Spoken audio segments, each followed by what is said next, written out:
की दोन्ही ज्येष्ठ आमदार आहेत, दोन्ही ज्येष्ठ नेते आहेत, महाराष्ट्राच्या मंत्रिमंडळात पण त्यांनी काम केलं आणि नाराजी व्यक्त करण्याचा त्यांचा अधिकार आहे, केला त्यांनी. त्याच्यामध्ये एवढा मोठा विषय काय आहे, मी त्यांच्या दृष्टीने खूप लहान कार्यकर्ता आहे, तेव्हा मी माझी भूमिका जी आहे ती माझी भूमिका मी पार पाडतो. तेव्हा जो निर्णय होईल आम्ही चर्चा केलेली आहे आणि बहुतांश ठिकाणी आमचं जे आहे ते समन्वयानं मार्ग निघतोय. काही ठिकाणचा विषय आहे त्या संदर्भात आम्ही चर्चा करून मार्ग तुमचं आत्तापर्यंत जागा वाटपाव कधी भाष्य केलेलं नाही. आज पण मी आपल्याला सांगतो की सगळेच्या सगळे उमेदवार स्थानिक आमदारच ठरवतील आणि शहराच्या जिल्हाध्यक्षा चौघं मिळूनच ठरवतील. त्याच्यामध्ये कुठेही शंका कुशंका घ्यायचं कारण नाही.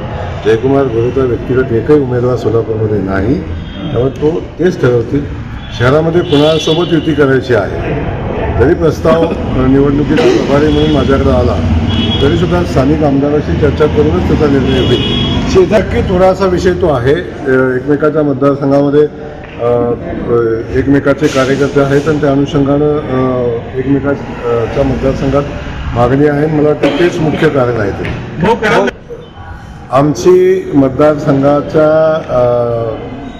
अनुषंगानं महापालिकेच्या उमेदवारांच्या नावासंदर्भात काही चर्चा आमची झाली, ती काही सार्वजनिक करायचा विषय नाही आणि निवडणुकीच्या स्ट्रॅटर्जी संदर्भात, युती संदर्भात, शहराच्या घडामोडी संदर्भात आमची चर्चा झालेली आहे आणि त्या चर्चेतनं आम्ही सगळे मिळून बसून निर्णय करू.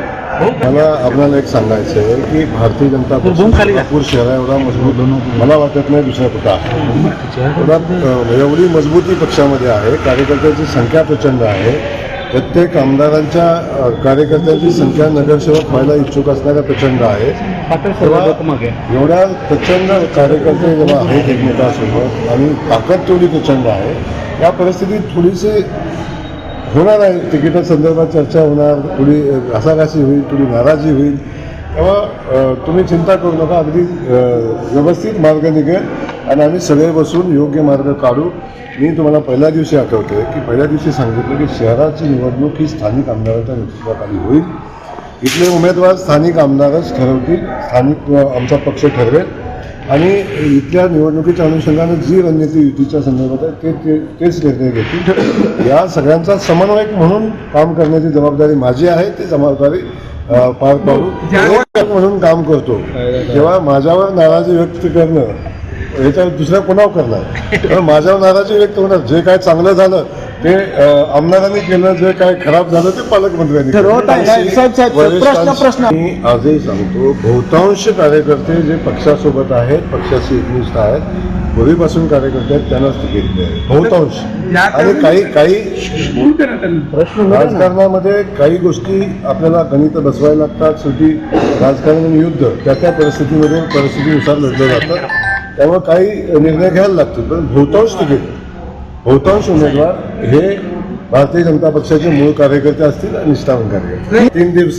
3 दिवस करावं एवढं काम शिल्लक राहिलेलं नाही. आता आमच्याकडं म्हणजे तेवढं कामच शिल्लक राहिलं नाही, त्यामुळे बाकीची कामं आम्ही त्या 3 दिवसात महायुती म्हणून मी पहिल्या दिवशी बसून सांगेन भारतीय जनता पक्षाची सगळ्यांना सोबत घेऊन निवडणूक लढण्याची इच्छा आहे. आणि तेव्हा आमच्याकडे राष्ट्रवादी अजितदादा गटाचा कधी प्रस्ताव आमच्याकडे आलेला नाही, त्याच्यावर विचार करायचा प्रश्नच उद्भवत नाही. आमच्याकडे प्रस्ताव आलेला आहे एकनाथ शिंदे साहेबांच्या शिवसेनेचा. या संदर्भात आम्ही आमदारांनी आता मी विजय मालकाशी चर्चा केली, काल सुभाष मालकांशी मनीष होते त्यांच्याशी चर्चा झाली. तेव्हा त्यांनी ज्या जागा मागितलेल्या आहेत त्या आम्हाला देणं शक्य आहे किंवा नाही या संदर्भात आम्ही विचार करतो. त्यांची जी मागणी आहे त्याची आम्ही वरिष्ठांना कळवलेली आहे आणि जर त्या अनुषंगानं काही चर्चा सकारात्मक होण्याची परिस्थिती आली तर नक्की आम्ही तुम्हाला सांगतो. पण आमची करण्याची इच्छा आहे. RPIचे काही लोक आहेत आठवले गटाचे, त्यांची काही मागणी आहे, पण परंतु त्यामध्ये काही गोष्टी आहेत की शेवटी आमचे कार्यकर्ते आहेत, त्यांचे कार्यकर्ते आहेत, युती करू आम्ही ठीक आहे, पण शेवटी ज्या सीटा देऊ त्या सीटा मागत असताना त्या ठिकाणचा आमचा मजबूत उमेदवार जर असेल, त्या ठिकाणी जर युतीतला आमचा घटक पक्ष सीट मागत असेल तर ते देणं शक्य आहे का नाही. त्या अनुषंगानं फक्त युतीची जागेची चर्चा करून जमणार नाही. शेवटी सीट्स कुठल्या कोणाला द्यायच्या आहेत आणि त्या ठिकाणी आमचे त्यांचे उमेदवार कोण आहेत हे बघायला लागेल आणि त्याच्यावर चर्चा. पहिली यादी नाही, एकच यादी येईल आणि सगळी यादी एकत्र. किमया ग्रुप घेऊन येत आहे जुळे सोलापुरात आपल्या स्वप्नांना प्रत्यक्षात साकारणारा 168 2BHK आणि 3BHK लक्झुरियस फ्लॅट्सचा भव्य प्रकल्प. सोबतच मेडिटेशन आणि yoga hall, EV charging point, fully equipped gymnasium, मुलांसाठी library, study centre, walking track with common garden, cricket turf, मनोरंजनासाठी अनेक सुविधा उपलब्ध. किमया ग्रुपचे किमया स्वप्नसृष्टी हॉटेल सेलिब्रेशन समोर जुळे सोलापूर. संपर्क 77 800 43 800.